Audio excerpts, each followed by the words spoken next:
எனது China mobile தான் உலகத்திலே நம்பர் ஒன் டெலிகாம் ஆப்ரேட்டரா? ஆமாங்க, உலகத்திலே 1 பில்லியன் பிளஸ் யூசர்ஸ் இருக்க ஒரே டெலிகாம் ஆப்ரேட்டர் சைனா மொபைல் தாங்க. சைனால 3 டெலிகாம் ஆப்ரேட்டர்ஸ் இருக்காங்க. ஒன்று சைனா மொபைல், அடுத்து சைனா டெலிகாம், அடுத்து சைனா யூனிகாம். இதில் வந்து சைனா மொபைல் தாங்க நம்பர் ஒன். நம்ம ஊரில் எப்படி ஏர்டெல் ஜியோவோ அந்த மாதிரி இங்கே வந்துட்டு இவங்க 3 பேரும் தான். இது எல்லாமே ஸ்டேட் ஓன்ட் என்டர்பிரைசஸ், அதாவது கவர்மெண்ட் கண்ட்ரோலில் தாங்க இருக்குது.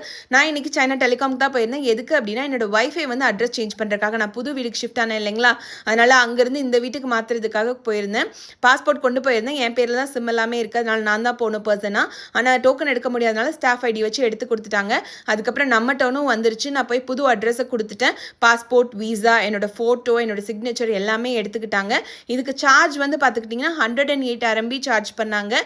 இது வந்து நாங்கள் ஒரு தடவை சேஞ்ச் பண்ணும்போது இந்த பேமெண்ட் வந்து மேண்டேட்ரியாக பே பண்ணுங்க. இது இல்லாமல் மந்த்லி சார்ஜஸ் நம்ம பே பண்ணிட்டு தான் இருக்கோம். அன்னைக்கே அவங்க சைட்லேருந்து சர்வீஸ் ப்ரொவைடர் கால் பண்ணி வீட்டுக்கும் வந்து சேஞ்ச் பண்ணி கொடுத்துட்டாங்க. டாட்டா பாய்.